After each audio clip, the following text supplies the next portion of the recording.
नमस्कार विद्यार्थी मित्रांनो. आज आपण आलो आहोत एका महत्त्वपूर्ण टॉपिक बद्दल डिस्कस करायला, जो की GS3 मध्ये महत्त्वाचा आहे, तो म्हणजे अंतर्गत सुरक्षा. अंतर्गत सुरक्षा हा एक विषय म्हणजेच इंटरनल सिक्युरिटीचा ॲस्पेक्ट, जो GS3 मध्ये प्रामुख्याने मोडतो. पण आपण जर त्याच्या विषयाची व्याप्ती समजून घेण्याचा प्रयत्न केला, तर तो फक्त GS3 पुरता मर्यादित नाही. तर आजच्या लेक्चरची सुरुवात आपण त्याच गोष्टीने करत आहोत की अंतर्गत सुरक्षा या विषयाची व्याप्ती किती आहे. सो प्रामुख्याने जर बघायला गेलं तर GS3 मध्ये या विषयाचा संपूर्ण असा सिलेबस दिलेला आहे आणि त्याचबरोबरच त्याची आपण वेगळ्या वेगळ्या सब टॉपिक्स मध्ये विभागणी पण करतो. आणि तसं बघायला गेलं तर मुख्य परीक्षेमध्ये हा GS3, त्याच्यानंतर GS4 आणि त्याच्यानंतर एसे या तिघही जागेवरती रिफ्लेक्ट होऊ शकतो. प्रामुख्याने बघितलं तर GS3 मध्ये 50 मार्क्स या सब्जेक्टसाठी, या टॉपिकसाठी 100% विचारली जातात. आता ही 50 मार्क कशी विचारली जातात, तर त्यामध्ये 10 मार्काचे असे 2 क्वेश्चन आणि 15 मार्काचे असे 2 क्वेश्चन. सो टोटल करून 50 मार्कासाठी असा GS3 मध्ये प्रामुख्याने हा विषय आहे. पण याच्या बाबतीतला जो अभ्यासक्रम आहे, जे नॉलेज आपण गेन करतो, तर त्याचाच उपयोग आपण GS4 या सब्जेक्टमध्ये सुद्धा करतो. GS4 मध्ये एथिक्स पार्ट येतो, ज्यामध्ये बऱ्याच वेळेला अंतर्गत सुरक्षेच्या अराउंड असणारी बरीचशी जी प्रॉब्लेम्स किंवा इश्यूज चालू असतात, त्याच्या संलग्न असे खूप सारे क्वेश्चन गेल्या काही वर्षांमध्ये आपल्याला बघायला मिळाले. जर उदाहरणार्थ म्हणायचं झालं तर सायबर सिक्युरिटी या विषयावरती GS4 मध्ये सुद्धा क्वेश्चन आला होता. आता सायबर सिक्युरिटी तसं बघायला गेलं तर तो प्रामुख्याने GS3 मधील अंतर्गत सुरक्षा या सब टॉपिक मध्ये गणला जातो. पण त्याचा संदर्भ GS4 या विषयामध्ये आला, तर मग ते GS3चं नॉलेज आपण इथिकल अँगलनेच GS4 मध्ये लिहिणार होतो. कारण GS4 मध्ये ऍज सच काही असं सेपरेट अंतर्गत सुरक्षाच्या बाबतीत असणारा इथिकल विषय असा काही सब टॉपिक नाहीये. पण मेन्सचा जर विषय केला, जर मुख्य परीक्षेचा विषय केला, तर प्रामुख्याने असं आढळून आलं आहे की GS1, 2, 3, 4 कुठलाही प्रकार असो, तर एकामेकाबरोबर त्यांचं सब्जेक्टचं इंटर रिलेशन, एक लिंकेज होतो आणि असा मिक्स क्वेश्चन बनू शकतो. तर GS4 मध्ये इथिकल अँगलने सुद्धा अंतर्गत सुरक्षेतील बऱ्याचशा पैलूंवरती प्रश्न विचारले गेलेले आहेत. जसं की इथिक्स ऑफ वॉर, म्हणजे युद्धाची नैतिकता काय, याबद्दलही तिथे ऑलरेडी GS4 मध्ये क्वेश्चन विचारला गेला. तर मार्क किती असतील या बाबतीत असं शुअरली आपण म्हणू नाही शकत, परंतु GS4 या विषयामध्ये सुद्धा अंतर्गत सुरक्षेच्या संबंधित आणि निगडीत केलेला अभ्यास आपल्याला खूप चांगल्या प्रकारे वापरता येणार आहे. किंबहुना त्याची गरज तिथे पडणारच आहे, कारण की आपल्याला सर्व प्रश्नांची उत्तरे ही अनिवार्य तिथे असतात. त्याच्यानंतर अजून एक महत्वाचा विषय होतो, तो आहे एसे रायटिंग. आता एसेच्या बाबतीत जर बोलायला गेलं तर गेल्या काही वर्षांमध्ये असं आढळून आलं होतं की जो पण एखादा मुद्दा प्रामुख्याने देशाच्या म्हणजे चालनामध्ये चालू असतो किंवा न्यूजपेपरमध्ये खूप मोठ्या प्रमाणे कव्हर केला जातो, त्याच्यावरती इन जनरल एखादा एसे असा पर्याय म्हणून दिला जातो. जसं की जेव्हा नक्सलिझम वगैरे संपलं होतं, तर त्याच्या अराउंड नक्सलिझमच्या विषयाच्या बाबतीत सुद्धा एकदा असा निबंधमधून तो टॉपिक म्हणून आला होता, ज्याला की जरासं एक जोड दिली होती काही शब्दांची. त्याच्यानंतर सायबर सिक्युरिटीच्या अराउंड पुन्हा एकदा आपल्याला आलेला आहे प्रश्न. त्याच्यानंतर प्रायव्हसी रिलेटेड 2016-17च्या काळात जर बघायला गेलं तर असे बरेचसे टॉपिक्स आपल्याला निबंधाच्या विषयांमध्येही बघायला मिळतात. मग तिथे सोपं काय होतं, सगळ्यात महत्वाचा मुद्दा निबंध लिहिण्यासाठी एक असा असतो की कंटेंट असणं खूप गरजेचं असतं. आणि तीच गोष्ट आपल्याला अंतर्गत सुरक्षेमध्ये करायची आहे. जर आपल्याकडे मुबलक प्रमाणात जर शब्दांचा साठा आणि नॉलेज जर असेल, तर आपल्याला त्या तिथे एसे मध्येही जर डायरेक्टली आला तर अशा काही आपण आता पुढे गेल्यावरती बघणारच आहोत की किती सब टॉपिक्स आहेत. जसं की दहशतवाद झाला, उग्रवाद झाला, तर संबंधित निगडित सब टॉपिक्स वरती जर आपल्याला एसे पूर्णपणे लिहायला आलाच तर आपल्याला खूप जास्त फायदा होतो. परंतु जर समजा त्या विषयाशी संबंधित आपल्याला एसे आला नाही तरी सुद्धा आपल्याला माहित आहे की निबंध लिहिताना पण आपल्याला मल्टी डायमेन्शनल अप्रोच यूज करावा लागतो. जसं की आपण आर्थिक, सामाजिक, राजकीय असे वेगळे वेगळे मुद्दे निबंधामध्ये सुद्धा मांडत असतो. तर कुठलाही निबंध आला तर त्यामध्ये एक एक्स्ट्रा महत्वाचा मुद्दा म्हणजे आपण अंतर्गत सुरक्षेच्या एका दृष्टिकोनातून तिथे तो मुद्दा मांडू शकतो, ज्याचा आपल्याला ऍडव्हान्टेजेस मिळणार आहे. कारण की बहुतांश मुलं हा पॉइंट मिस करतात. आणि लक्षात ठेवा की जितकं वैविध्य आपलं उत्तर लिखाणामध्ये असतं तितका जास्त फायदा आपल्याला मेन्समध्ये मार्कांसाठी होतो. त्याचमुळे एसे मध्ये सुद्धा आपल्याला या अंतर्गत सुरक्षेच्या निगडीत आणि संबंधित सब टॉपिक्स मधलं जे नॉलेज असणार आहे ते खूप चांगल्या प्रकारे आपल्याला फायदेशीर ठरू शकतं. बरं, आता आपण मुख्य परीक्षेच्या बाबतीत तर सर्वत्र बोललो, पण याच्या व्यतिरिक्त आपल्याला जर बघायचं झालं तर पूर्व परीक्षा सुद्धा आहे. आणि पूर्व परीक्षेच्या बाबतीत जर म्हणायला झालं तर करंटच्या एरियामधून किती प्रश्न येऊ शकतात किंवा नाही येऊ शकत याच्याबद्दल असं फिक्स सांगणं अवघड आहे. पण प्रश्न येण्याचे चान्सेस खूप जास्त प्रमाणात तिथे आढळून आलेले आहेत. बऱ्याचशा युपीएससीच्या प्रिलिम्स मध्येही आपल्याला दिसून आलं आहे की सिक्युरिटी रिलेटेड ऍस्पेक्ट्स मधून, जसं की पुन्हा अगेन आता काही काळापूर्वीच आपल्या गृहमंत्र्यांनी एका नवीन सायबर सुरक्षेसाठी IC4 नावाची एक संस्था ओपन केली होती, Indian cyber crime coordination centre म्हणून. तर तशा प्रकारची प्रश्न पूर्वमध्ये अपेक्षित आहेत, कारण की नवीन झालेली ती एक घटना आहे. तो म्हणूनच अंतर्गत सुरक्षेच्या रिलेटेड जर समजा काही एखादा महत्वाचा विषय किंवा मुद्दा, एखादी नवीन पॉलिसी येते किंवा कुठल्याही प्रकारचं एखादं संस्था त्याची संरचना किंवा त्याचा उगम होतो, तर अशा ठिकाणी प्रश्न येणं अपेक्षित आहे आणि येऊही शकतं. आणि गतवर्षांमध्ये असं बघण्यात आलंय की काही ना काही संदर्भ लावून पूर्वमध्ये सुद्धा काही प्रश्न तिथे आढळून आले आहेत. तर अभ्यासक्रमाची व्याप्ती अंतर्गत सुरक्षा ह्या टॉपिक मधून जर बघायची झाली तर प्रामुख्याने मेन्स मध्ये म्हणजे मुख्य परीक्षेमध्ये GS 3, 4 आणि निबंध लेखनामध्ये आपल्याला प्रामुख्याने आढळून येणार आहे. आणि त्याचबरोबर पूर्व परीक्षेमध्येही येणार 1-2 क्वेश्चन तर तुम्ही हमखास अपेक्षित धरू शकतात. पण युपीएससीचा जर विषय पकडला तर प्रेडिक्टेबिलिटी तशी प्रश्नांची आता राहिलेली नाहीये. म्हणूनच आपली तयारी त्या लेवलची असावी, म्हणजे की असे सोपे प्रश्न आले तर आपली ती सुटायला नको. तर अशा प्रकारे या संपूर्ण अंतर्गत सुरक्षा या विषयाची आणि येणाऱ्या सब टॉपिकची व्याप्ती कुठल्या कुठल्या मुख्य परीक्षांमध्ये आहे आणि पूर्वमध्ये आहे हे आपण बघितलं आहे. आणि अजून एक या बाबतीतच मला असं सांगावंसं वाटतं की हा जो अंतर्गत सुरक्षेमधला नॉलेजचा विषय आहे तर त्याचा उपयोग आपण GS 2 मध्ये सुद्धा करू शकतो, जिथे की इंटरनॅशनल रिलेशन्स मधला एक टॉपिक आहे. जर समजा देशांतर्गत काही चांगल्या मोठ्या कन्व्हेन्शन्स किंवा प्रोटोकॉल जर साईन होत असतील तर त्याच्या निगडीतही काही क्वेश्चन येतात, तर एखादा पॉइंट तर नक्की आपण त्या अँगलने सुद्धा तिथे लिहू शकतो. सो जे नॉलेज आपण ह्या टॉपिक मध्ये घेत आहोत तर त्याचा वापर आपण कुठल्याही GS मेन्स मध्ये करू शकतोच. पण प्रामुख्याने याची व्याप्ती जी दिलेली आहे, ज्यात हमखास मार्क येतात, 50 मार्क जी आपण बघितली ती आहे GS 3 मध्ये. सो हे होतं या विषयाची व्याप्ती. आता आपण पुढे जाऊया. आता अंतर्गत सुरक्षा या टॉपिक मधील आपण अभ्यासक्रमाचा आराखडा बघणार आहोत. तर तो कशा प्रकारे आहे हे आपण एकदा जाणून घेऊया. तर एक 14 प्रमुख उपघटक आपण ह्या विषयामध्ये बघणार आहोत. तर आपण एक बाय एक, वन बाय वन त्याचं जरा बघूया कसं आहे. तर पहिला आहे की अंतर्गत सुरक्षेच्या मूलभूत संकल्पना. तर अंतर्गत सुरक्षेच्या मूलभूत संकल्पनामध्ये आपण हे समजून घेणार आहोत की अंतर्गत सुरक्षा म्हणजे आहे काय आणि बाह्य सुरक्षा त्याबद्दल पण आपण ह्याच सब टॉपिक मध्ये जाणून घेणार आहोत.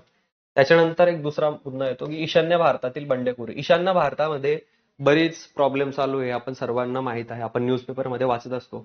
आता जर ह्या घडीचा मुद्दा बघितला तर मणिपूर राज्यामधलं एक भीषण असं अस्तित्व आपल्याला तिथे बघायला मिळतं की दोन वेगळ्या वेगळ्या ट्राईब्स मध्ये एक तो वाद पेटलेला आहे. त्याच्यानंतर दहशतवाद एक महत्वाचा विषय आहे की जो आपल्याला खूप प्रामुख्याने नीट त्यामध्ये बघायचा आहे. दहशतवादाचं जर जिवंत उदाहरण द्यायचं झालं तर पहलगाम अटॅक आपण सर्वांनी बघितलाच होता. तर ते अटॅक कसे वगैरे होतात ह्या सर्व गोष्टी आपण एक वन बाय वन पुन्हा घेऊयात. त्याच्यानंतर अजून एक जर महत्वाचा मुद्दा बघायचा झाला की मीडिया, सोशल नेटवर्किंग साईट्स यांची आव्हानं. आपण सर्वच जण व्हॉट्सअप, फेसबुक या सर्व गोष्टी वापरत असतो. मग त्याचा आणि अंतर्गत सुरक्षेचा काय एक मुद्दा आहे त्या अँगलने आपल्याला इथं बघायचं आहे. त्याच्यानंतर मनी लॉन्ड्रिंग ही एक गोष्ट, त्याचा प्रतिबंध, काळा पैसा हाही एक महत्वाचा मुद्दा आहे. त्यानंतर बघायला गेलं तर संघटित गुन्हेगारी काय आहे, दहशतवाद यामधील संबंध हा एक अजून प्रमुख मुद्दा आपल्याला बघायला मिळतो. त्याच्यानंतर जर बघायचं झालं तर पुढे या आपण पोलीस सुधारणा आणि आधुनिकीकरण या गोष्टींवरतीही चांगला भर देणार आहोत. पुढे अजून बाकीचे जे सब टॉपिक्स आहेत त्यांच्याकडे जर बघायचं झालं तर विकास आणि उग्रवाद यामधला एक संबंध आपल्याला पुन्हा बघायचा आहे. त्याच्यानंतर जम्मू काश्मीर मधील अतिरेकी कारवाया, आत्ताच मी तुम्हाला उदाहरण दिलं पहलगामच्या विषयाबद्दल. त्याच्यानंतर येतं एक बाह्य राज्य आणि बिगर राज्य. हा एक खूप सुंदर असा टॉपिक आहे की याच्यामध्ये पण खूप संकल्पना आहेत की बाह्य राज्य म्हणजे नेमकं काय किंवा बिगर राज्य म्हणजे नेमकं काय आणि त्यांचा आणि आपल्या देशातील शांती आणि डेव्हलपमेंट मध्ये कशा प्रकारे त्यांचा एक त्रास होतो त्याही गोष्टी आपल्याला बघायच्या आहेत. त्याच्यानंतर जो अजून एक महत्वाचा मुद्दा जो आपल्या सर्वांच्या एकदमच जवळ आहे जर तो बघायचा झाला तर तो आहे सायबर सुरक्षेच्या मूलभूत संकल्पना. सायबर सिक्युरिटीमध्ये कशा प्रकारे त्रास होतो वगैरे त्याही गोष्टी आपल्याला चांगल्या प्रकारे जाणून घ्यायच्या आहेत. त्याच्यानंतर सीमावर्ती भागातील सुरक्षा आव्हाने हा एक महत्वाचा अजून एक मुद्दा आहे. आपल्याला माहिती आहे की आपल्याला बऱ्याचशा देशांबरोबर सीमा लाभलेली आहे आणि त्यात प्रामुख्याने आपले जे खूप निकटवर्तीय आणि ज्यांच्याबरोबर आपली युद्धही झाली आहेत असे पाकिस्तान आणि चायना असे दोन देश आहेत. तर त्यांच्या मार्फत बऱ्याच वेळेला घुसखोरी आणि ड्रग्ज वगैरे याचा आपल्याला बऱ्याच प्रमाणात सामना करावा लागतो. त्याच्यामुळे या सीमावर्ती भागांचं नियोजन काय आहे, तिथे सुरक्षेची आव्हानं काय आहेत आणि आपण कशा प्रकारे व्यवस्थापन करतो त्याही गोष्टी आपण बघणार आहोत. त्याच्यानंतर विविध सुरक्षा दले. आता आपण नावाने सुद्धा माहित आहेत की सीआरपीएफ काय आहे, आयटीबीपी काय आहे, एनएसजी कमांडोज बद्दल तर आपल्याला नेहमीच असं न्यूजपेपर मधून कळतंच. त्याच्यानंतर इंडियन कोस्ट गार्ड वगैरे, इंटेलिजन्स ब्युरो, रॉ अशा सर्व ज्या सुरक्षांची दलं आहेत, संस्था आहेत आणि त्यांची अधिकार क्षेत्र या सर्वांचा आपण पुन्हा एकदा सखोल असा अभ्यास करणार आहोत. त्याच्यानंतर अजून एक विषय येतो तो आहे संरक्षण क्षेत्रांचे स्वदेशीकरण आणि आधुनिकीकरण. याही गोष्टींवरती आपण खूप व्यवस्थित असा फोकस करणार आहोत आणि गेल्या गतवर्षीच्या पेपरांमधून जर बघायला झालं तर बहुतांश जे प्रश्न आहेत म्हणजे जे आपण सांगितलेत की 2 10 मार्काची आणि 2 15 मार्काची असा 50 मार्काचा जो पूर्ण सिलेबस वाईज क्वेश्चन येतो तर तो ह्या 14 टॉपिक्स मधूनच नेहमी फिरून आलेला आहे. आता युपीएससीच्या ज्या ऑफिशियल ज्या सिलेबस दिलेला आहे तिथे त्यांनी 3 ते 4 लाईन मध्ये तो पूर्णपणे संपवला आहे. पण त्याची जी व्याप्ती आहे ना ती आपण जरा फोडून काढली आणि त्याला असं 14 टॉपिक्स मध्ये आपण डिवाइड केलं.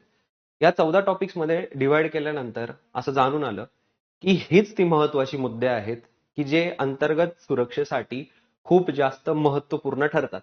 आता यामध्ये आपण बरेचसे प्रॉब्लेम्स, नियोजन, व्यवस्थापन ह्या सर्व गोष्टी बघितल्या आणि याच्याच आजूबाजूला युपीएससी मध्ये प्रश्न फिरतात.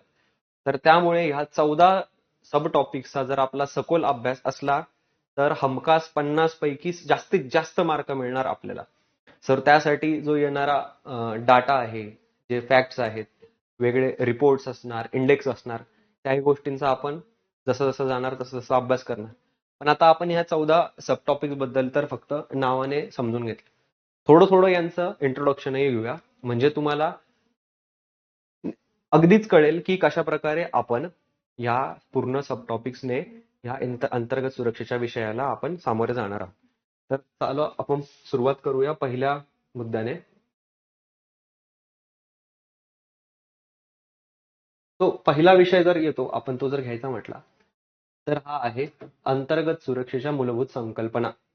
आता जेव्हा विषय अंतर्गत सुरक्षेचा येतो ना, तर तेव्हा सर्वात पहिली बाब ही जी आपल्या नजरेसमोर आली पाहिजे, की अंतर्गत सुरक्षा हा विषय म्हणजे काय आहे, याबद्दल आपल्याला समजून घ्यायला हवं. तर साहजिक गोष्ट आहे, की जर आपल्याला देशांतर्गत चांगल्या प्रकारे डेव्हलपमेंट हवी असेल, तर शांततामय वातावरण खूप गरजेचं असतं. बरोबर?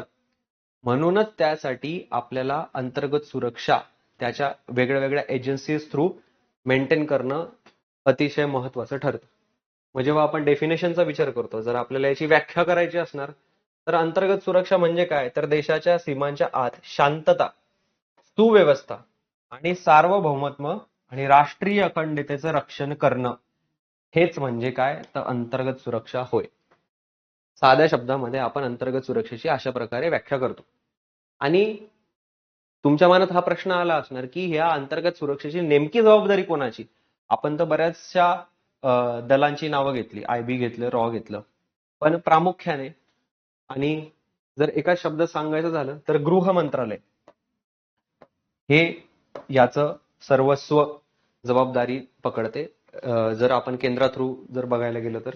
आणि राज्य पोलीस दलांची राज्याच्या लेवलला एक जबाबदारी असते, की शांतता, सार्वभौमता, देशाची अखंडता ही आपल्याला सांभाळायची आहे, जेणेकरून अंतर्गत सुरक्षा नेहमी अबाधित राहणार. बरं, आता आपण जर म्हटलं तर यामध्ये व्याप्तीचा विषय काय, की आपण कुठल्या कुठल्या गोष्टी इथे समजून घेणार आहोत. अंतर्गत सुरक्षा हा जेव्हा टॉपिक आपण समजू, तर तेव्हा अंतर्गत सुरक्षा कशासाठी, हे सगळ्यात महत्वाचं आपण गोष्ट समजून घेणार आहोत. आणि बाह्य सुरक्षा आणि अंतर्गत सुरक्षा यामधला महत्वाचा विषय काय, हाही आपण या सब टॉपिक मध्ये जाणून घेणार आहोत. पण साहजिक आहे, तुमच्या मनातही प्रश्न पडला असेल, की आपण या सिलेबस मधून अंतर्गत सुरक्षाच का बघतोय, आपण बाह्य सुरक्षा का बघत नाही. तर मित्रांनो, जर सांगायला गेलं तर आपण क्लास 1 या पोस्टसाठी प्रिपेअर करता, युपीएससी थ्रू जर तुम्ही गेलात, तर तुम्हाला सर्वात महत्वाचा विषय जो असणार आहे लॉ अँड ऑर्डर. म्हणजे तुम्हाला आयपीएस या पदानंतर एक जे काम महत्वाचं सांभाळायचं असतं ते शांतता मेंटेन करणं. म्हणजे त्यासाठी काय, तुम्हाला लॉ अँड ऑर्डर ह्या विषयावरती प्रामुख्याने काम करावं लागणार आहे. आणि त्यासाठीच तुम्हाला अंतर्गत सुरक्षेमध्ये येणारे अडचणी काय आहेत, त्यामध्ये सोल्युशन काय असणार आहे, तुम्हाला व्यवस्थापन कसं असणार आहे, ह्या सर्व गोष्टींचा सखोल अभ्यास व्हावा, म्हणूनच युपीएससीने अंतर्गत सुरक्षा म्हणून हा सब्जेक्ट दिलेला आहे. आता बाह्य सुरक्षा का नाही दिला, कारण की आपण आर्मी नेव्ही साठी इतकं प्रिपेअर करत नाही आहोत, आपण ऍडमिनिस्ट्रेटिव्ह पोस्टसाठी प्रिपेअर करतोय. त्यामुळे याचं प्रामुख्याने अंतर्गत सुरक्षा हा सिलेबस आपल्याला मांडला जातो. बरं, तुम्ही म्हणणार मग बाह्य सुरक्षेच्या असोसिएटेड असा प्रश्न येत नाही का?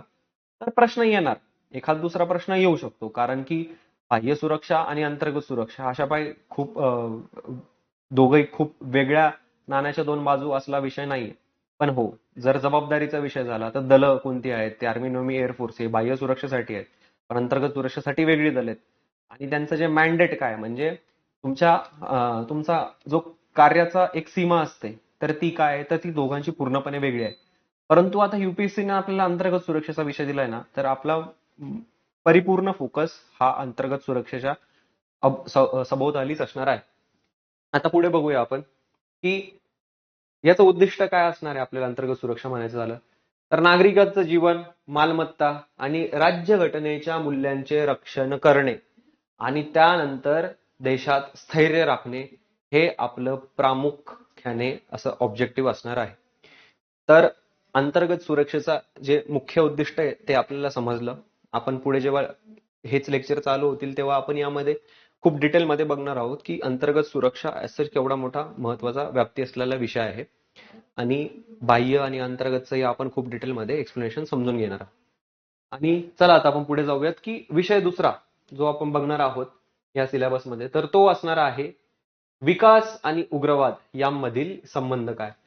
म्हणजे इंग्लिशमध्ये म्हणायचं झालं तर एक्स्ट्रीमिझम आणि डेव्हलपमेंट. यामधला एक परस्परांमधला काय संबंध आहे. आता असा शब्द नका समजू की जिथे विकास होतो तिथं उग्रवाद आहे. उग्रवाद ही एक पूर्ण वेगळी संकल्पना आहे. ती आपण जाणून घेणार आहोत की कशा प्रकारे आपण विकासाचा अभाव असणाऱ्या क्षेत्रांमध्ये उग्रवादी विचारसरणीची अशी उभरती कळा बघितलेली आहे. याचं जिवंत उदाहरण म्हणजे नक्सलिझम, नक्षलवाद. आता ज्या ज्या देशातील राज्यांमध्ये आर्थिकदृष्ट्या मागासलेले पण होतं, त्या राज्यांमध्ये या नक्षलवादाचं प्रमाण आपल्याला प्रामुख्याने आढळून आलं होतं. एक फार प्रामुख्याने शब्द वापरला जायचा तो होता रेड कॉरिडॉर. या रेड कॉरिडॉर मधील जी राज्य होती ती होती ओडिसा, छत्तीसगड, झारखंड, त्यानंतर महाराष्ट्राचा गडचिरोली असा जिल्हा, त्याच्यानंतर आंध्र प्रदेश आणि तेलंगणा. तर आणि सगळ्यात पहिलं म्हणजे वेस्ट बेंगाल. ह्या राज्यांमध्ये नक्षलिझमचं प्रमाण फार प्रचंड प्रमाणात होतं. आणि जर आजही तुम्ही कुठलाही रिपोर्ट किंवा डाटा बघितला तर ह्याच राज्यांमधील जीडीपी पर कॅपिटा म्हणा किंवा त्यांची आर्थिक प्रगती म्हणा ही फारच मंदावलेली दिसते. कारण की ही प्रामुख्याने शेतकरी रिलेटेड आर्थिक नियोजनामध्ये व्यस्त होती आणि त्यानंतर तिथे करप्शन किंवा डेव्हलपमेंटल डेफिसिट हा एक प्रकार तिथे बघण्यात आला होता. या सर्व विषयांमुळे काय झालं तर तिथे एक उग्रवादी विचारसरणा झडली. आता थोडस जर इतिहासात जाण्याचं झालं तर हा जो नक्षलिझमचा प्रकार होता हा कसा झाला आपण याच्यावरती थोडं बोलूया. आता नक्षलिझम म्हणजे काय, अशी सेपरेट एक हुकुमशाही किंवा असं जबरदस्तीचं राजकारण असणारा हा असा काही प्रकार नाहीये. तर नक्षलवाडी नावाचं हे गाव होतं.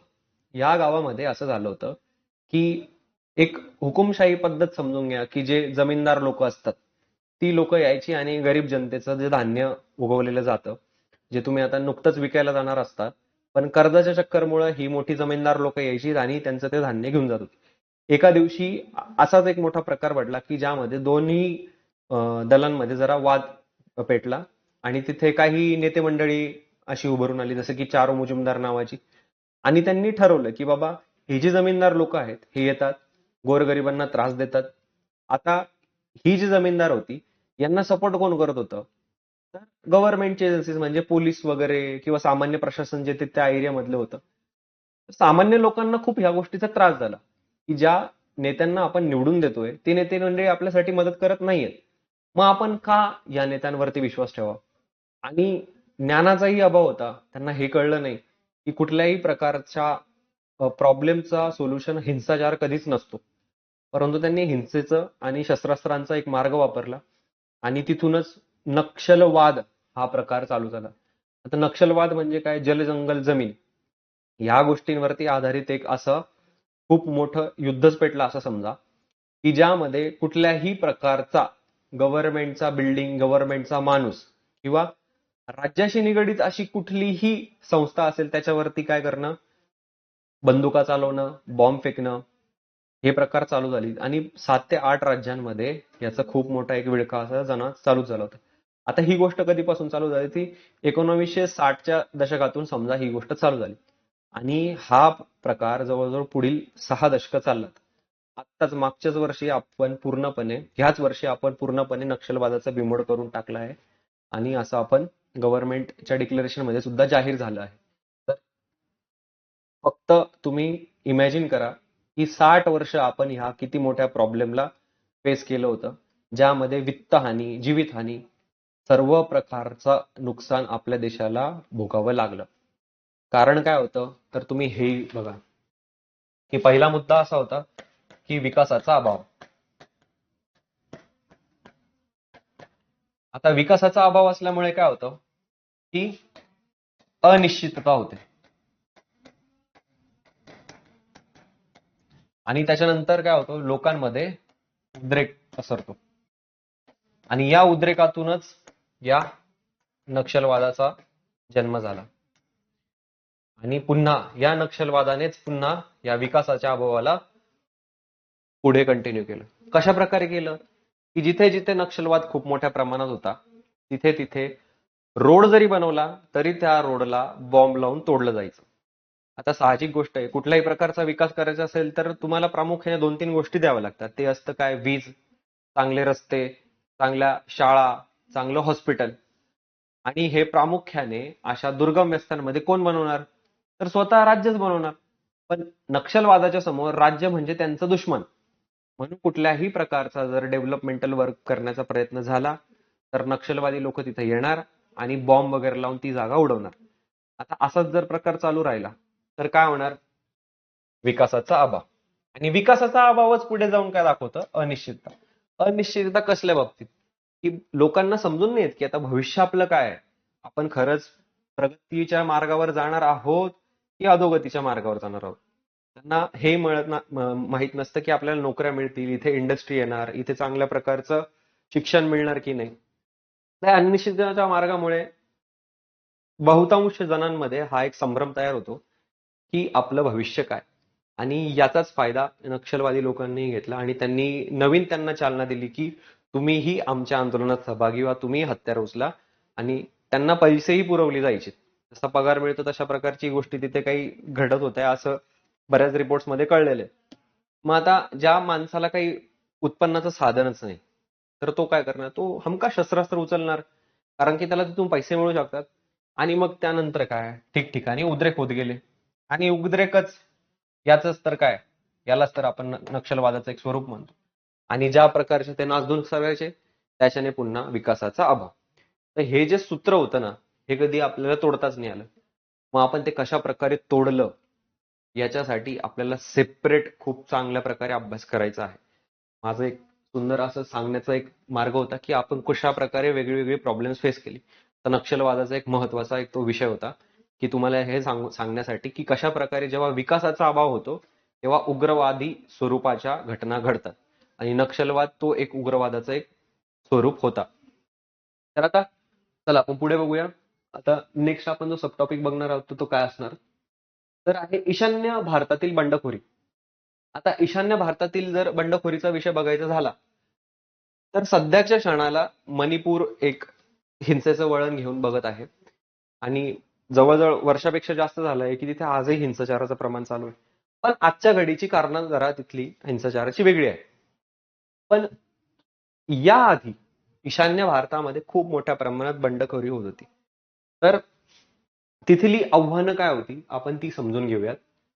तर ती होती म्हणजे तिथे असणारी वांशिक विविधता. वांशिक विविधता म्हणजे नॉर्थ ईस्टला तुम्ही काही ट्राईब्स मध्ये डिस्क्राईब नाही करू शकत. तिथे खूप मोठ्या प्रमाणात वेगळ्या वेगळ्या भाषा बोलणारी अशी अनुसूचित जमातीची लोक आहेत. शेड्यूल्ड ट्राईब्स पण आहेत. त्याच्यानंतर वांशिक विविधता म्हणजे इथनिसिटी जो असतो आपण शब्द वापरतो. 4-5 किलोमीटरच्या अंतरावर वेगळा एक वांशिक विविधतेचा तुम्हाला असा संदर्भ तिथे मिळतो. जर तुम्ही बघायला गेलं नंबर ऑफ ट्राईब्स तर ते सर्वात जास्त नॉर्थ ईस्ट या क्षेत्रामध्ये तुम्हाला सापडतील. आणि छोट्या छोट्या पॉप्युलेशन मध्ये असतात. आणि भाषेचाही प्रमाण खूप जास्त प्रमाणात. त्यामुळे इथे वांशिक विविधता खूप जास्त प्रमाणात आहे. आणि ती असल्यामुळेच काय होतंय की दोन दोन गटांमध्ये डिफरन्सेस होणं हे खूप सामान्य तिथली परिस्थिती आहे. त्याच्यानंतर जर गोष्टी बघायची झाली तर स्वायत्ततेची मागणी हा एक खूप मोठा प्रॉब्लेम आपण याआधी फेस केलाय. मिझोरम मध्ये म्हणा किंवा तिथे आसाममध्ये एक वेळेला हा एक विषय होता. तर आपण तोही खूप असा डिटेलमध्ये बघणार आहोत. अजून एक म्यानमारच्या सीमावर्ती भागामध्ये असणारा प्रॉब्लेम म्हणजे अवैध घुसखोरी. आणि त्याचबरोबर बांगलादेशला लागून असणारी जी उत्तर पूर्वेची राज्य आहेत, ईशान्येतील राज्य आहेत, तर तिथे अवैध घुसखोरीचा एक खूप महत्वाचा मुद्दा आपल्याला बघायला मिळतो. तर ही तर वांशिक विविधता, स्वायत्ततेच्या मागण्या आणि अवैध घुसखोरी या अडचणींबद्दल आपल्याला खूप जास्त व्यवस्थित समजून घ्यायचं आहे. त्यांच्या संकल्पनाही आपल्याला समजून घ्यायच्या आहेत. आणि सर्वात महत्वाचा मुद्दा जो आहे तो आंतरराष्ट्रीय सीमांची भौगोलिक दुर्गमता. आणि यामुळे विविध बंडखोरीचे गट जे बनतात त्यांचा काय एक संबंध आहे आपल्याला तो ह्या खूप महत्वाच्या टॉपिक मधून समजून घ्यायचा आहे, जो आजच्या तारखेलाही खूप जास्त रिलेव्हंट ठरतो. आणि भविष्यात ह्या टॉपिक मधून प्रश्न येऊ शकतो याचे चान्सेस बऱ्यापैकी आहे.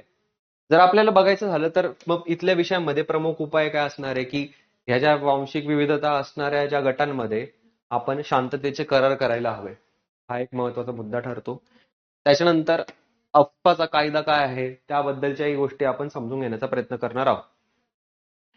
बरं, त्यानंतर आपण पुढे बघायला झालं तर विकासाचा दृष्टिकोन आपल्याला दाखवायचा आहे. त्याच्यामध्ये ही ऍक्ट ईस्ट पॉलिसी काय आहे ती या टॉपिक मध्ये आपण व्यवस्थित बघणार आहोत. ती तशी तुम्हाला इंटरनॅशनल रिलेशन या टॉपिक मध्येही बघायला मिळेल, पण आपणही ही एकदम चांगल्या प्रकारे कव्हर करणार आहोत. आता पुढचा टॉपिक झाला तर तो म्हणायचं झालं तर विषय चौथा असणार आहे जम्मू काश्मीर मधील अतिरेकी कारवाई.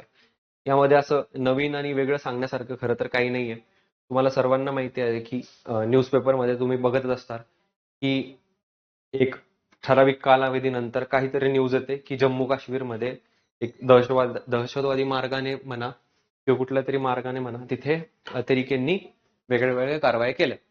आता ज्वलंत उदाहरण झालं तर ते पहलगाम मध्ये झालेला एक तो अतिरेकी हल्ला, ज्यामध्ये सामान्य लोकांचा आणि निष्पाप लोकांचा चांगला मोठ्या प्रमाणात बळी गेला.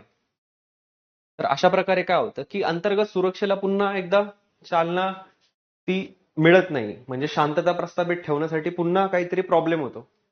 बरं, सर्वात महत्वाचा मुद्दा, जर शांतता प्रस्थापित झाली नाही तर आर्थिक विकास खरं तर होतच नाही. आणि आपल्या देशाचं महत्वाचं जे मूलभूत टार्गेट बघायचं झालं तर आपल्याला 2047चं एक व्हिजन आपल्या माननीय पंतप्रधानांनी ठरवलं आहे.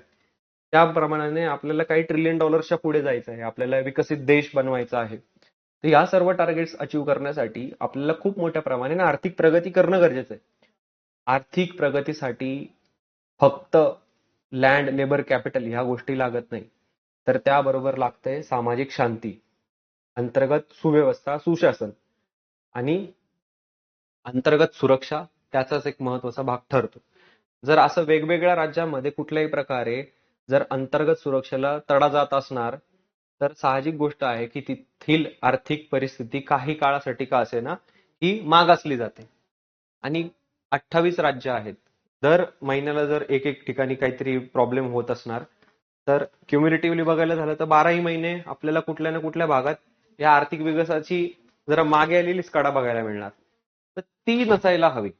जर सर्व राज्य आणि केंद्र एकत्र येऊन चांगल्या प्रकारे आर्थिक विकास करत असतील आणि त्यासाठी वेगवेगळ्या उपाययोजनांचं एक चांगलं अवलंबन करत असतील तरच आपली आर्थिक परिस्थिती सुधारणार.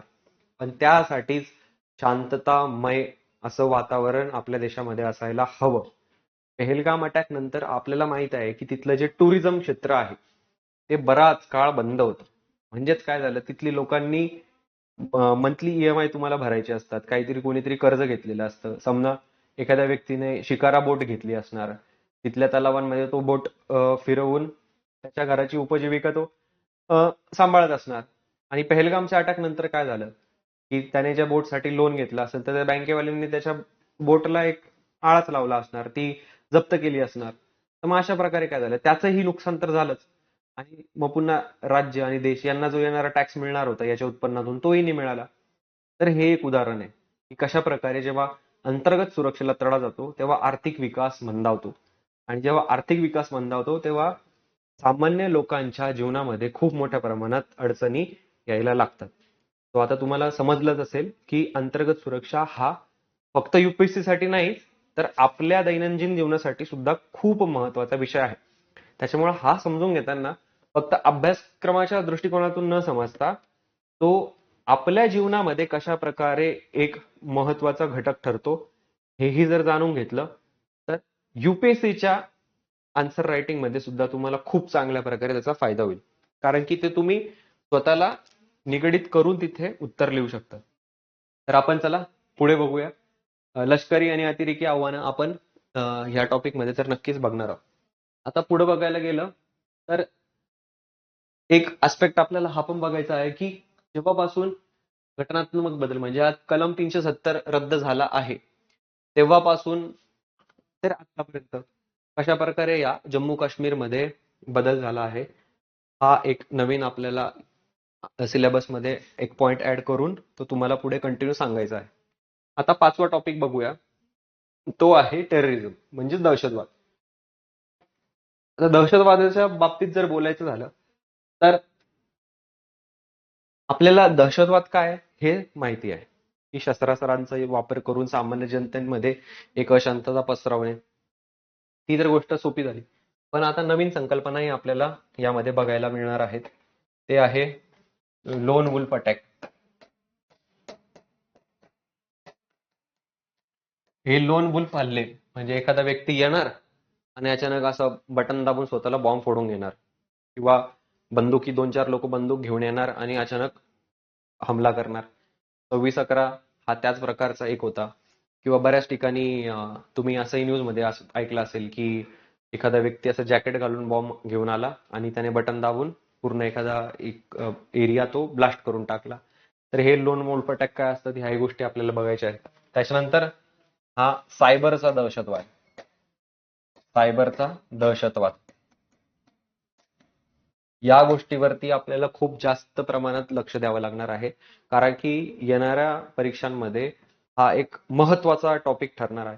कारण खूप वेळा न्यूजपेपरमध्ये सायबर दहशतवादावरती लेख लिहिले गेले आहेत आणि त्याच अनुषंगाने आपण यावर जास्त फोकस करणार आहोत. कारण की अजूनपर्यंत तरी त्या प्रमाणात या टॉपिकवरती क्वेश्चन विचारले गेले नाहीत.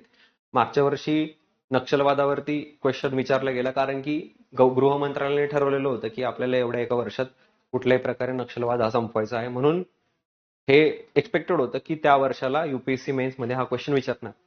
पण काही महिन्यांपूर्वीपासून जर बघायला गेलं ना, तर सायबर दहशतवादाचा विषय खूप मोठ्या प्रमाणात येत आहे. त्यामुळे हा विषय आपल्याला खूप सखोल अभ्यास करायचा आहे. आता अजून जर बघायला गेलं तर पुढचा एक टॉपिक आहे, तर तो येतो बाह्य राज्य आणि बिगर राज्य घटक हे काय आहेत, त्याच्यावरती आपल्याला पुन्हा एकदा नीट फोकस करायचा आहे. बाह्य राज्य आणि बिगर राज्य घटक हे समजून घेण्यासाठी सुरुवात पहिले मी तुम्हाला उदाहरण सांगतो. आता जेव्हा राज्याचा विषय येतो, राज्य म्हणजे आपला झाला भारत. राज्याच्या संकल्पनामध्ये हा महाराष्ट्रही येतो, बरोबर. त्याचबरोबर म्हणायचं झालं तर युएसए, अमेरिका हा एक देश आला म्हणजे तो एक राज्य झाला, बरोबर. त्याच्यानंतर रशिया. रशिया पण एक राज्यच आहे. तर राज्य म्हणजे काय जेव्हा हा आपण विषय बोलतो, तर जे आपल्या सर्व लोकांना गव्हर्न करतात, बरोबर, आणि जे सर्व पॉलिसीज बनवून देशामध्ये इम्प्लिमेंट करतात, त्या सर्व घटकांना आपण राज्य या संकल्पनेमध्ये मांडतो. आणि मग बिगर राज्य काय झालं, तर जे प्रायव्हेट ऑर्गनायझेशन असतात, म्हणजे की समजा एखादा एनजीओ झाला, बरोबर. तर एनजीओ हा बिगर राज्य घटकामध्ये येतो. त्याच्यानंतर तुमचं साध्या शब्दात पकडूया आपण, हे इंस्टाग्राम झालं, हे पण बिगर राज्य घटकामध्ये येतं.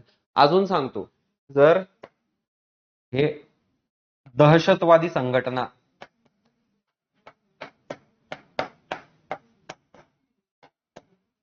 ह्या सुद्धा बिगर राज्य घटकामध्ये येतात. म्हणजे देश, राज्य, आपल्या महानगरपालिका, नगरपालिका झाल्या किंवा बाह्य दुसरे देश झाले, जसं की पाकिस्तान सुद्धा राज्यच आहे. राज्याच्या संकल्पनेमध्ये पाकिस्तान ऍज अ देश म्हणून मोडतो. म्हणून तिथल्या प्रतिनिधींनी दिलेली सर्व स्टेटमेंट असतात किंवा त्यांच्याशी रिलेटेड ज्या आपण संघटना आहे देशाच्या रिलेटेड असणाऱ्या, त्यांनी दिलेली जे आपण स्टेटमेंट्स असतात, तर त्या आपण त्यांची असणारी अधिकृत काय मुद्दे आहेत या विषयाखाली बघतो. आणि आपण यांना अकाउंटेबल पकडू शकतो. म्हणजे यांना आपण युनायटेड नेशनच्या कोर्टातही खेचू शकतो जर यांनी कुठल्याही प्रकारचं आंतरराष्ट्रीय नियमांचं उल्लंघन केलं तर. पण ही जी बिगर राज्याची घटक आहेत ना, तर यांना तसं करता येत नाही. परंतु बऱ्याच वेळेला आपण न्यूजपेपरमध्ये बघतो की स्टेट स्पॉन्सर टेररिझम म्हणजे राज्याने आगाऊ केलेला हा दहशतवाद. आपण पाकिस्तानला नेहमी यासाठीच युनायटेड नेशन्स मध्ये बोलावून त्यांचा नेहमी तिथे त्या प्रकारचा सत्कार करण्याचा प्रयत्न केलेला आहे. काय होतं की पाकिस्तान सारखा देश जो आहे तो नेहमीच वेगळ्या वेगळ्या दहशतवादी संघटना, जसं की लष्कर ए तोयबा झालं, हिजबुल मुजाहिदीन झालं, या बिगर राज्य घटकीय संघटना म्हणजे दहशतवादी संघटनांना नेहमीच आश्रय देतो आणि बळही पुरवतो. आणि त्यानंतर ही अशी लष्कर ए तोयबा झाली किंवा हिजबुल मुजाहिदीन झाली, अशी टेररिस्ट ऑर्गनायझेशन्स आपल्या दहशतवाद्यांना सीमावर्ती भागातून आपल्या देशात पाठवतात आणि मग पेहलगाम सारखे अटॅक आपल्या इथे होतात. आणि त्याने काय होणार आहे, पुन्हा अंतर्गत सुरक्षेचा पुन्हा एकदा प्रश्न निर्माण होतो. पुन्हा एकदा टुरिझम क्षेत्र जम्मू काश्मीरचं बंद पडणार आणि ते बंद पडण्यावर त्या राज्याच्या आर्थिक चालनेला तर नक्कीच नुकसान होणार. पण अशाच प्रकारे जर 5-6 राज्यांची आर्थिक चालना मंदावली तर पूर्ण देशाचीच आर्थिक चालना मंदावते. बघा, त्यामुळे सुद्धा आपल्याला हा अंतर्गत सुरक्षेचा विषय खूप जास्त महत्वाचा ठरतो. तर आपण यामध्ये बघणार आहोत की बाह्य राज्य आणि बिगर राज्याचे जी घटक आहेत तर ती कशा प्रकारे देशाच्या अंतर्गत सुरक्षेसाठी एक त्रास म्हणू आपण त्याला ठरतात, कशा प्रकारचे ते चॅलेंजेस आपल्याला तयार करणार. आणि यामध्ये आपण हेही बघणार आहोत की आपल्या देशाने कशा प्रकारे पुढची पावलं उचलली आहेत, कसं त्या अडचणींचा आपण व्यवस्थापन करतो आहोत, कशा प्रकारे त्यांचं आपण सोल्युशन फाइंड करतो. या सर्व गोष्टी आपण या विषयामध्ये बघणार आहोत. आता पुढील विषय बघूया. 7वा विषय म्हणजे हा तुमच्या आपल्या सर्वांच्या जिव्हाळ्याचा विषय की मीडिया आणि सोशल नेटवर्किंग साइट्सची जी असतात ती आव्हानं काय आहेत, ती गोष्ट एक आपल्याला चांगल्या प्रकारे बघायची आहे. आपल्यापैकी सर्वच लोक व्हॉट्सअप वापरतात, किंबहुना व्हॉट्सअपच्या व्यतिरिक्त टेलिग्रामवर तर नक्कीच असतात, कारण की स्पर्धा परीक्षावाली तर नक्कीच टेलिग्रामवर असतात. त्याच्यानंतर इंस्टाग्राम वगैरे अशी बरीच सोशल मीडियाची एक सोशल नेटवर्किंगची साईट्स आहे जिथे आपण आपलं ऍक्सेस देतो. कुठलाही जर आपण ऍप डाउनलोड केलं ना त्यात प्रामुख्याने 2 ते 3 गोष्ट विचारतात की तुमचे जे अकाउंट मधली नंबर आहेत, फोन नंबर, त्यांना ऍक्सेस मिळेल का, आपण हो म्हणतो. त्यानंतर कॅमेराला ऍक्सेस मिळेल का, हो म्हणतो. त्याचबरोबर आपली गॅलरी म्हणजे आपला मीडिया, आपण त्या सर्वांना हो म्हणतो. तर मला सांगा की आपला पर्सनल डाटा हा सोशल नेटवर्किंग मध्ये हॅक होणं त्यामुळेच फार सोपं जातं. आता आपण ठरली सामान्य माणसं, पण जर समजा खूप मोठ्या पॉलिटिकल फिगर्सने अशा प्रकारे जर ऍक्सेस दिला तर त्यांच्या प्रायव्हेट इन्फॉर्मेशनचा कुठल्याही प्रकारे वापर केला जाऊ शकतो. आणि मॉर्फिंग म्हणतो आपण, म्हणजे AI चा यूज करून आजकाल आपण बघा कुठल्याही प्रकारच्या माणसाचं एक चित्र बनवू शकतो. मग ते काही असू शकतं की हा माणूस बघा मंदिर तोडत आहे, हा माणूस बघा मस्जिद तोडत आहे, आणि असं त्यांच्या गॅलरीमधून आपण तसा फोटो काढून तो AI जनरेट करून समाज माध्यम सोशल मीडियामध्ये तर नक्कीच आपण पाठवू शकतो. त्याने काय होणार, दंगली उसळणार. हे जर एक उदाहरण झालं. दुसरा एक मुद्दा म्हणजे मॉब लिंचिंगचा विषय झाला की मांसाहार या विषयावरती म्हणजे कोणीतरी गायीची कत्तल करत आहे, समजा असा एखाद्याने खोटा फोटो टाकला एखाद्याचा मित्राचा चेष्टा मस्करीमध्ये, तर गाय हा एक हिंदू धर्मियामध्ये असणारा खूप महत्वाचा आणि जिव्हाळ्याचा विषय आहे. तर कुठल्याही व्यक्तीला मग हिंदू धर्मामध्ये जे फॉलो करतात देवांना, तर तुम्ही त्या प्रकारे तसं पाऊल उचलू शकतात, कारण की व्हायलन्सही त्यामध्ये बघायला आपल्याला मिळू शकतो. बरोबर. तर मग मॉर्फिंग ऑफ इमेज हा विषय मॉब लिंचिंगलाही कारणीभूत ठरू शकतो आहे. बरोबर. मग अजून धर्माविषयी जिव्हाळ्याचे विषय काय झाले, तर देव झालेत. त्याच्यानंतर वेगळी वेगळी महान थोर पुरुष झालेत. तर मग आपले वेगळ्या वेगळ्या प्रकारची अजून पुस्तकं झालीत, जसं की एखाद्या व्यक्तीने लिहिलेलं एखादं पुस्तक असावं. कुठलाही विषय सेन्सिटिव्ह प्रकारे सोशल मीडियामध्ये आपण मांडू शकतो आणि त्यानंतर होणारा जो भडका असतो तो पोलिसांनाही बऱ्याच वेळेला कंट्रोल करणं अवघड जातं. यामुळे पुन्हा काय होणार की त्या दिवसाचं तर आर्थिक नियोजन त्या शहराचं बिघडणार. बरोबर. आपण उदाहरणार्थ जर बघायला झालं तर काही दिवसांपूर्वीच अशी एक न्यूज होती की कुठल्या तरी एरियामध्ये एका थोर पुरुषाचा जो पुतळा होता त्याची विटंबना झाली. आता ती विटंबना झाल्यामुळे काय झालं की त्या पुरुषाचे जे फॉलोअर्स होते, त्या महान पुरुषांचे सर्व फॉलोअर्स एकत्र जमलीत आणि मोठ्या प्रमाणात एक आंदोलन त्यांनी कलेक्टर ऑफिस समोर असं छेडलं. पण त्यामुळे त्या दिवसाचं प्रशासन वगैरे पुन्हा ठप्प झालं, असा एक प्रकार घडला. रस्त्यांवरती मोठ्या प्रमाणात गर्दी झाली, ट्रॅफिक झाली. तर त्यानंतर असं निदर्शनास आलं होतं की जरा त्यांनी तपास वगैरे केल्यावर की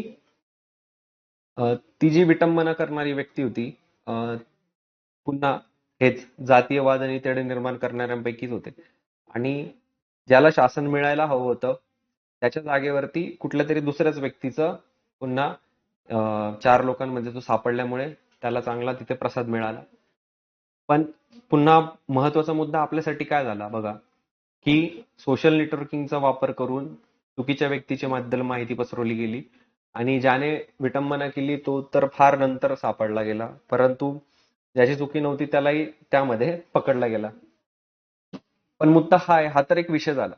पण महत्वपूर्ण यातून संदेश काय मिळाला, की सोशल नेटवर्किंग साईट किंवा मीडियाचा वापर कशा चुकीच्या पद्धतीने आपण बघू शकतो, हा एक महत्वाचा त्यामध्ये ऍस्पेक्ट आहे. बरं, त्यानंतर जर आपण बघायचं झालं तर फेक न्यूज हा एक महत्वाचा विषय आहे. सोशल नेटवर्किंगच्या माध्यमातून आपल्याला तो दैनंदिन जीवनातही बघायला मिळतो. आता तर ते इतकं कॉमन झालंय की तुम्ही फोटो बघून सांगू शकतात की हा खोटा फोटो आहे की खरा फोटो. पण जसं जसं हे आयटी जग वाढत चाललं आहे तितकंच सोफिस्टिकेटेड हे चित्रीकरण पण होत चाललंय. म्हणजे मला तरी आता बऱ्याच वेळेला असं होतं की ही फेक न्यूज आहे की खरी न्यूज आहे हे समजून घेण्यासाठी मला गव्हर्नमेंट काय म्हणतं याबद्दल तोपर्यंत वाट बघावं लागतं. आत्ताच जे दिल्लीमध्ये आंदोलन चालू होतं त्याच्याबद्दलही बऱ्याच वेगळ्या वेगळ्या प्रकारच्या बातम्या येत होत्या. तर बघता क्षणी मी लगेच ठरवत नाही की हे खरं आहे की खोटं आहे. जोपर्यंत गव्हर्नमेंट स्वतः त्याबद्दल काही बोलत नाही तोपर्यंत मी शक्यतो आपलं मत मांडण्यात विश्वास ठेवत नाही. जसं गव्हर्नमेंटचा विषय असतो ज्याप्रमाणे गव्हर्नमेंट म्हणा किंवा प्रमुख गव्हर्नमेंटची जी माध्यमं आहेत त्यांचं काय तिथे ऑफिशियल स्टेटमेंट येतो त्यावरती आपण आपलं विचार मांडायचा असतो. कारण की राज्य आणि बिगर राज्य हा एक घटक आपल्यासाठी खूप महत्वाचा ठरतो.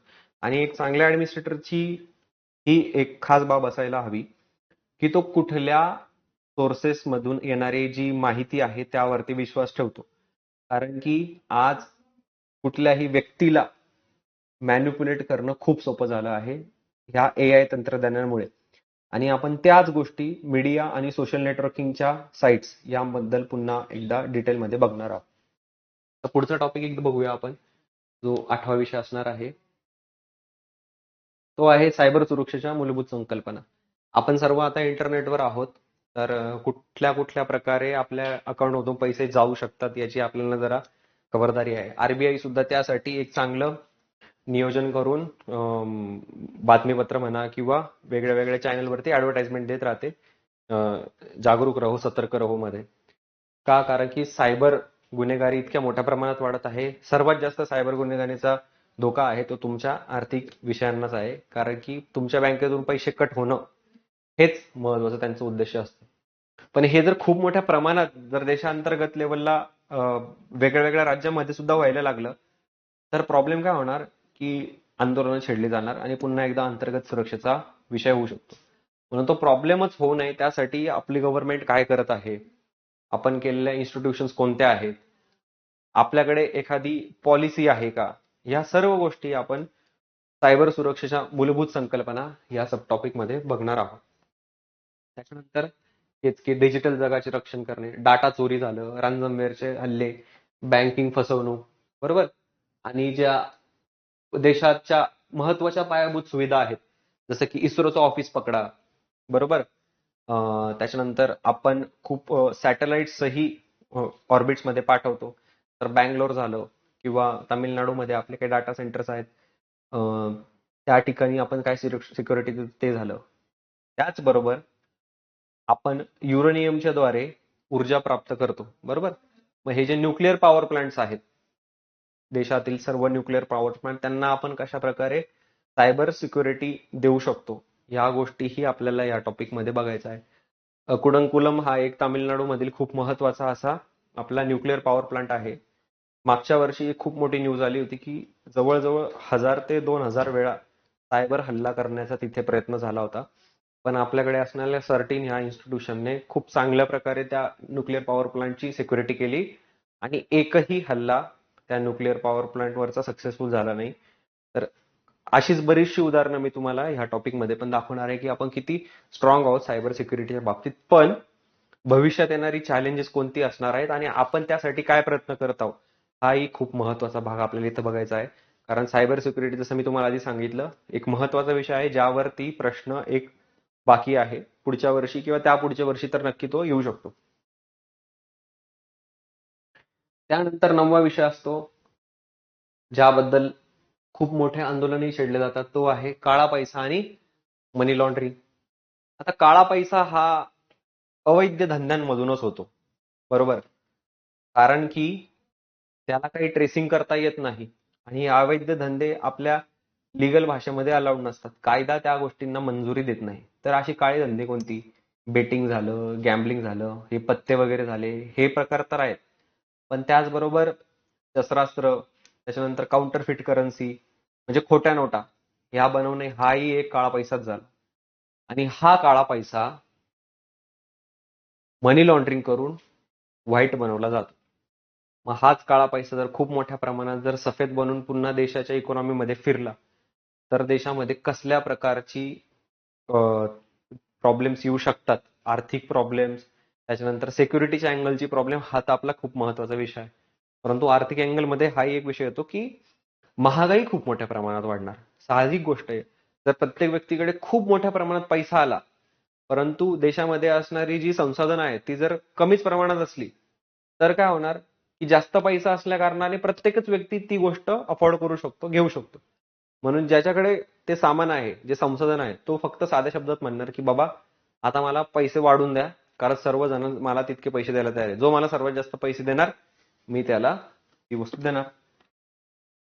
सामान्य माणसाला ही गोष्ट करणं शक्य होत नाही आणि त्यामुळेच काय होते, या देशातली महागाई सामान्य लोकांच्या फार विरोधात जाते आणि त्यामुळे बेकारीची परिस्थिती पुन्हा उद्भवते.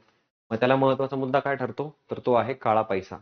आणि हीच मनी लॉन्ड्रिंग जी होते त्यांना आपल्याला कशा प्रकारे थांबवायचंय ते आपण ह्या टॉपिक मध्ये बघणार आहोत. जागतिक लेवलला आपण कसल्या प्रकारची कन्व्हेन्शन अग्रीमेंट मध्ये सह्या केल्या आहेत त्याही गोष्टी आपल्याला बघायच्या आहेत.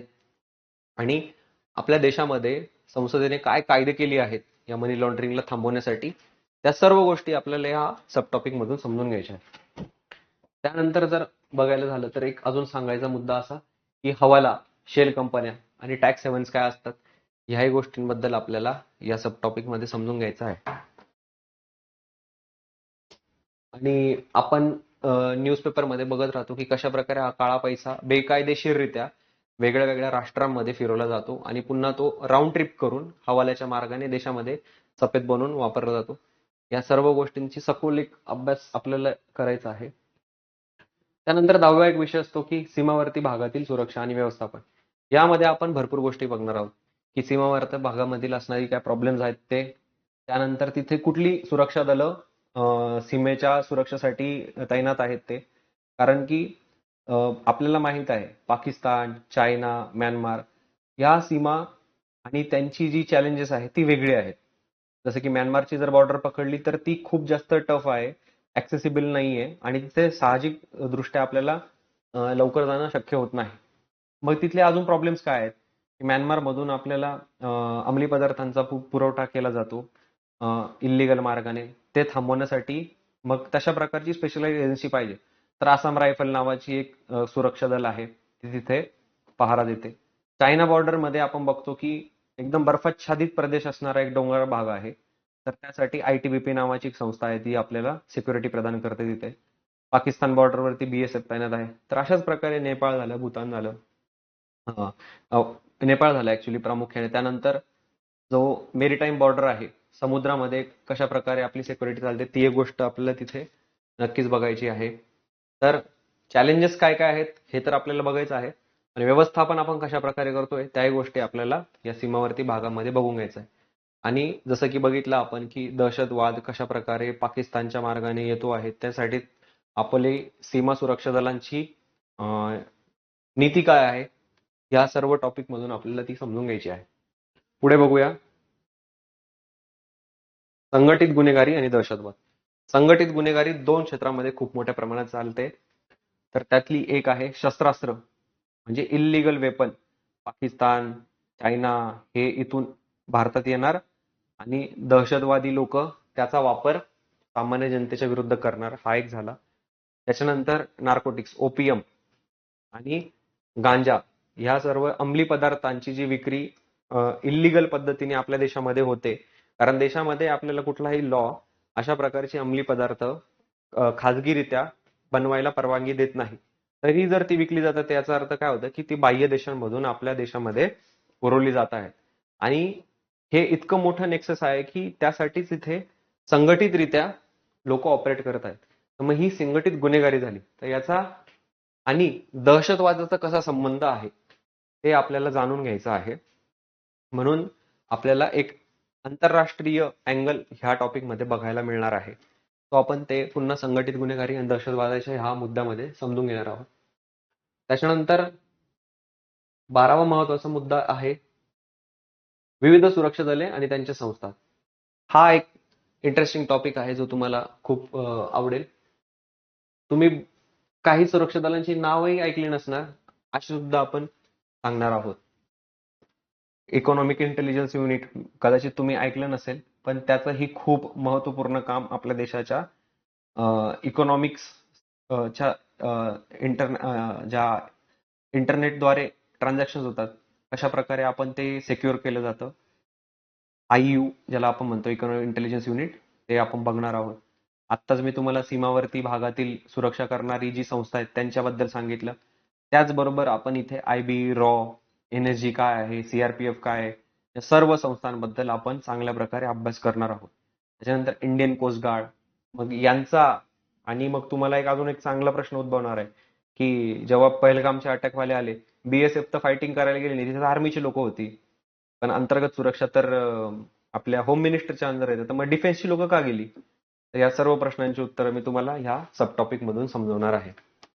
तर हो, वेगळी वेगळी सुरक्षा दले आणि त्यांच्या संस्था आणि त्यांचं मॅन्डेट काय म्हणजे ते कुठल्या कार्यक्षेत्रामध्ये काम करतात त्याही गोष्टी आपण इथून समजून घेणार आहोत. तर आपल्याला पुन्हा एक टॉपिक आहे जो बघायचा आहे की पोलीस सुधारणा आणि आधुनिकीकरण. जसा प्रकारे चॅलेंजेस वाढत चालले आहेत, आधुनिकीकरणाची तेवढीच गरज वाढत आहे. मग नवीन वेपन्स, हत्यारं नवीन असली पाहिजेत. त्यानंतर चांगल्या प्रकारची ट्रेनिंग मिळाली पाहिजे. पोलीस सुधारणा म्हणजे नवीन तुकड्या कसल्या असल्या पाहिजे, अँटी टेररिस्ट स्क्वॉड कसं असलं पाहिजे, या सर्व गोष्टी आपल्याला या टॉपिक मधून करायच्या आहेत. आणि कायदा व सुरक्षा सुव्यवस्था राखणाऱ्या राज्य पोलिसांनी आधुनिक आव्हानांना तोंड देण्यासाठी पायाभूत सुविधा, ते शस्त्रास्त्रे, फॉरेन्सिक तंत्रज्ञान त्याची गरज पडणार आहे, त्याहीबद्दल आपण इथे जाणून घेणार आहोत. आणि शेवटी एक मुद्दा आहे, तो आहे संरक्षण क्षेत्राचे स्वदेशीकरण आणि आधुनिकीकरण. या बाबतीत आपल्याला बऱ्यापैकी माहिती असणार आहेत. आपण देशामध्ये राफेल सारखी जेट जी आहेत ती फ्रान्सकडून घेत आहोत, त्यांच्याकडून आयात करतो आहोत. याचा अर्थ काय की आपली सुरक्षा खरं तर दुसऱ्या देशावर अवलंबून आहे. जर समजा एखादा महायुद्ध ठरतंय आणि भारत त्यामध्ये जर समजा भाग घेतोय आणि कदाचित न कळत ही जी ज्या देशांकडून आपण शस्त्रास्त्र आयात करतो ते आपल्या विरोधात गेली तर आपण तर त्याच जागेवर हरून जाणार. त्यासाठीच आपल्या सुरक्षेचा जेव्हा विषय येतो तेव्हा सुरक्षा तंत्रज्ञानासाठी तरी 100% स्वदेशीकरण व्हायला हवं, ही तरी माझी पर्सनल इच्छा आहे.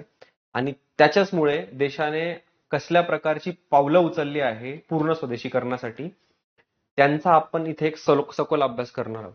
आणि जेव्हा विषय येतो आधुनिकीकरणाचा तर नक्कीच तिथे आपण बघूया. आताच काही काळापूर्वी इस्रोने एक सॅट म्हणजे अँटी सॅटेलाइट टेस्टिंग केली होती. एक शक्ती मिसाईल लॉन्च करून म्हणजे एक शक्ती मिशन मध्ये मिसाईल लॉन्च करून अवकाशात असणार एक सॅटेलाइट त्यांनी पाडलं आणि देशात जगातली चौथी एक चौथा देश भारत असा बनला.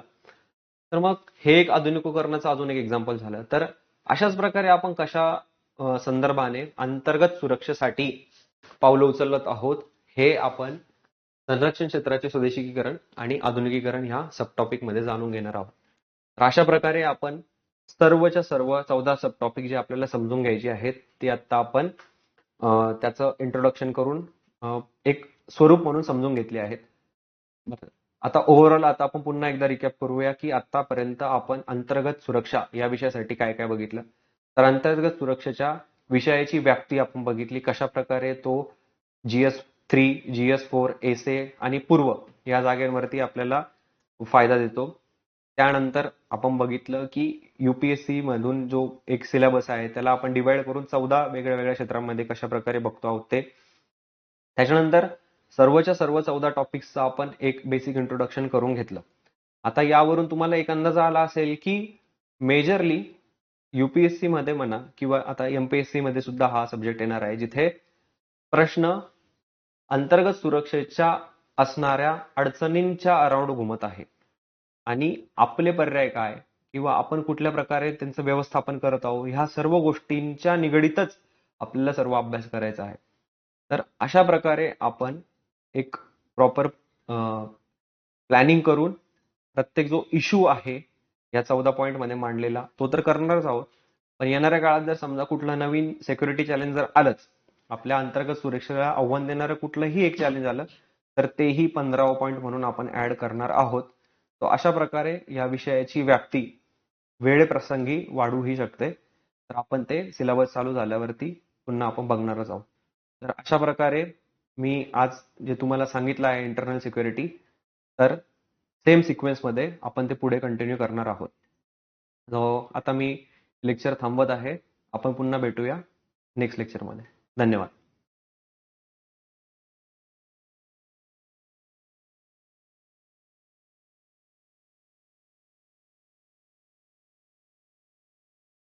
काही प्रश्न आले आहेत, आपण त्यांची जरा उत्तर घेऊयात. तर महाराष्ट्रासमोरील नक्षलवाद आणि सागरी सुरक्षा या आव्हानाचा सामना करताना केंद्र सरकारने गृह सचिव आणि महाराष्ट्र राज्य प्रशासन यांच्या समन्वयकता साधला जातो. हा, यावर कसा प्रश्न येत आहेत.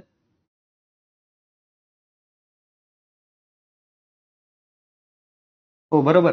आपण ह्या गोष्टीवरती पण बोलणार आहोत. आता जेव्हा बघा नक्सलिझम आणि कोस्टल सिक्युरिटीचा विषय झाला, तर नक्षलिझम हा ऍज सच 7 ते 8 राज्यांमध्ये बघितला जाणारा विषय होता, बरोबर. तर मग काय झालं होतं की तुम्ही आता एक महाराष्ट्राचं उदाहरण दिलं, तर महाराष्ट्रामध्ये आपण राज्यांतर्गत एक सेपरेट अँटी नक्सलिझम स्क्वॉड बनवला होता आणि केंद्र सरकारच्या अधिरिकेखाली राहूनच आपण त्यांची ट्रेनिंग वगैरे त्या दोघांच्या संलग्नतेने झाली.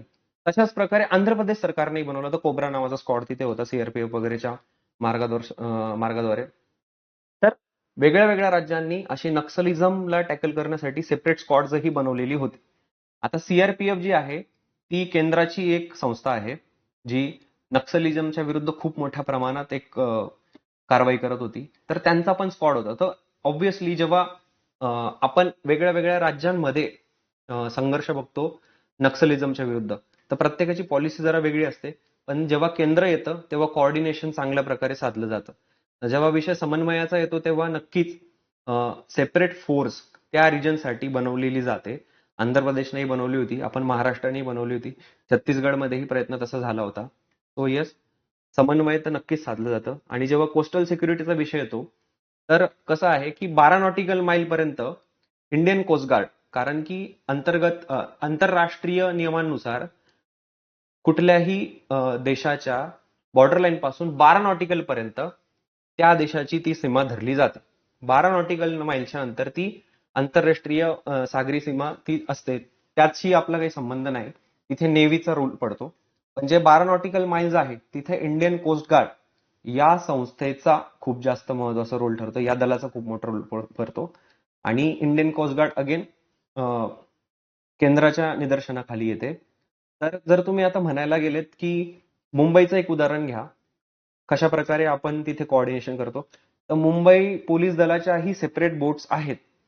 मग काय होतं की केंद्र आणि राज्य हे जेव्हा एकत्र मिळून एक मॅन्डेट सेपरेट डिसाईड करतात की बाबा अशा प्रकारच्या अडचणींमध्ये, म्हणजे फॉर एक्झाम्पल रेस्क्यू ऑपरेशन झालं किंवा समजा कुठल्याही प्रकारचा अंमली पदार्थ येतोय आणि तिथे कोस्टगार्ड, समजा जिथे कोस्टगार्ड काम नाही करू शकत, तर तिथे मुंबई पोलीस दलाच्या मेरीटाईम सिक्युरिटीच्या बोट्स असतील तर त्या काम तिथे नक्कीच तिथे करू शकतात. पण अगेन जेव्हा FIR वगैरे लॉन्च करायचं झालं तर त्यावेळेला पुन्हा पोलिसांचं ते अधिकार क्षेत्र ठरतं. तर हा नक्कीच आपण अधिकार क्षेत्रांची जी गोष्ट असणार आहे ती त्या टॉपिकमध्ये बघणार आहोत. आणि समन्वय कसं साधतात ते खूप चांगला विषय आहे, तो आपण तिथे पुन्हा डिटेलमध्ये डिस्कस करूया, कारण त्याला वेळ घेणार आहे. त्याच्यानंतर अजून आहे सध्याची जी परिस्थिती आहे. ओके, ठीक आहे. तर मोठे प्रश्न विचारायचा असला तर ह्या लाईव्ह लेक्चरमध्ये ओके आपण याच्यावरती नक्कीच बोलूया पुन्हा. ज्यांना मोठ्या प्रकारचे प्रश्न विचारता आपण काहीतरी कोऑर्डिनेशन करूया, म्हणजे जेणेकरून संभाषण व्यवस्थित साधता येईल. UPSC पूर्व परीक्षा आणि मुख्य परीक्षेच्या दृष्टीने केंद्रीय गृह मंत्रालय आणि अंतर्गत सुरक्षा सचिव हा प्रश्न या विषयाचा अभ्यास करताना आम्ही नेमका कोणत्या घटकांवर जास्त भर दिला पाहिजे. आता मी जी 14 सब टॉपिक्स तुम्हाला सांगितली ना, तर मुख्य परीक्षेचा जर विषय आला ना, तर आजपर्यंत कधीही तुम्ही पेपर काढून बघा मुख्य परीक्षेचा. या 14 टॉपिकच्या अराउंडच इन जनरली क्वेश्चन आलाय. पण कसं झालंय की आपण जसं जसं इव्हॉल्व्ह होत गेलो, 2013 पासून जो सिलेबस थोडासा बदलला होता, इव्हॉल्व्ह होत गेलो, तर नवीन जे सिक्युरिटी चॅलेंज आलं त्याचा आपण ऍडिशन आपल्या सिलेबसमध्ये करत गेलो. तर हे जो मी तुम्हाला 14 सब टॉपिकचा विषय सांगितला, तर हे सर्व सब टॉपिक्स आपण वेळेनुसार इव्हॉल्व्ह करत गेलेलो आहोत. आता जर समजा उद्या असा विषय आला की बिटकॉइन या संकल्पनेच्या अराउंड आणि दहशतवाद यांचा दोघांचा संबंध काय आहे परस्पर, तर नक्कीच हा एक नवीन जनरेशनचा प्रॉब्लेम असणार, तर तोही आपण ऍड करणार आहोत. पण जर तुमचा प्रश्न जर म्हणायला झाला की कोणत्या घटकांवर जास्त भर दिला पाहिजे, तर असं बघा की जे मागच्या वर्षी जे प्रश्न विचारले गेलेत, आता नक्सलिझमवर मागच्या वर्षी प्रश्न विचारले गेले, तर युपीसी इन जनरल लगेच पुढच्या वर्षी नक्षलिझमवर विचारणार आहे. तर इमिजिएट मागच्या वर्षी जे 4 टॉपिक कव्हर झालेले असणार ना, तर त्याचा थोडा फोकस तुम्ही कमी केला आणि बाकीच्यांवर जास्त केला तर नक्कीच पुरेसं पडेल. पण जेव्हा आपण प्रिलिमचा विषय करतो, तर त्यावेळेला तर मात्र तुम्हाला फॅक्ट्स, डाटा आणि जे करंटमध्ये आता केंद्र सरकार काय प्रकारचे प्रश्न विचारते, त्या केंद्र सरकार काय प्रकारच्या पॉलिसीज काढते, त्या गोष्टींवर तर तुम्हाला चांगल्या प्रकारे भर द्यावा लागणार आहे.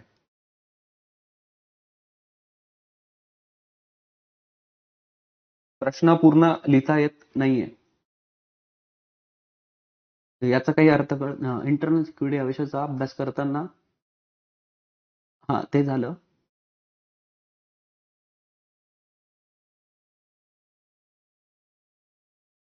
ठीक आहे.